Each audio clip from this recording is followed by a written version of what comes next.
quedat amb el profe a les 6:30 a la classe de català. Hem agafat la tramvia de Sant Roc fins a la mina. Caminant hem parlat de com va anar el conte, de com va ser Havia idees de com va ser el conte i la ràdio, i quan hem arribat aquí ens han recollit molt bé i ens posat en una sala de la ràdio, i ara estem esperant fins que ens donen la marxa perquè el Marlon va explicar el conte. Como han dit los companys, la proposta l'ha dit l'Eduard en classe d'un concurs de contes.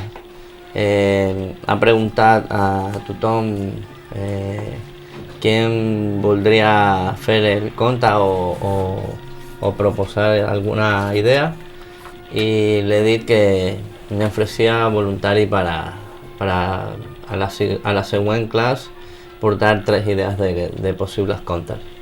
Las he escrito una primera vegada muy sencilla y las hemos propuesto en clase, y tothom han decidit que sea una historia de amor, y entre tothom también han decidido que tuviese un final feliz. Entonces, a partir de ahí he empezado a escribir la historia y creí que era más conveniente ambientarla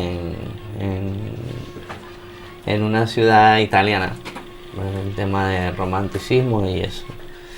La història és molt bonica, molt maca, perquè és la il·lusió de dos nens petits que se troben, que són amics en el poble, i aquests nens, quan són més grans, se tenen que separar i cada un té que partir con la família un joc diferent.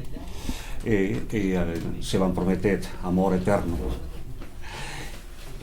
I més abans, quan ja eren jovenet, se van encontrar cada un una professió i van decidir juntar i fer realitat el que les agradava d'abans quan eren petits. I això és la idea del conte. Història d'un amor veritable. Fa molts anys, en un petit poble de la Toscana italiana anomenat Fiesole, vivien 2 nens, Enzo i Luciana.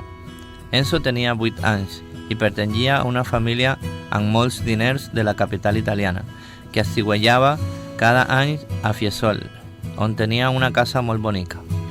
Luciana tenia 7 anys, era la més petita de 3 germans, vivia a Fiesole i la seva família era una de les més humils del poble.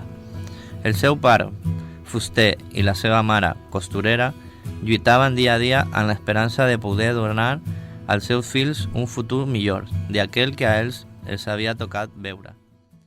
Al llegir no me he posado nerviós porque como tengo aquí simplemente llegir, no he tenido ningún nervio.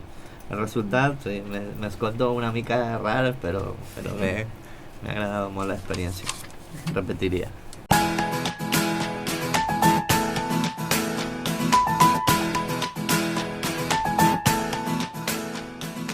Moltes gràcies al mestre Eduard i al Consorci per la Normalització Lingüística de Catalunya per la mateixa oportunitat que ens brindat a tots. Per nosaltres, com companys de la classe, ens fa molta il·lusió d'acompanyar el Marlon i per animar-li, i també si el Marlon ha participat, això volia dir que nosaltres també hem participat amb ell.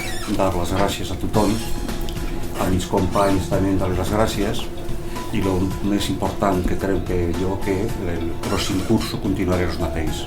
Això és molt important i això indica lo bé que nos hem passat con les classes, con el professor i con nosaltres mateixos.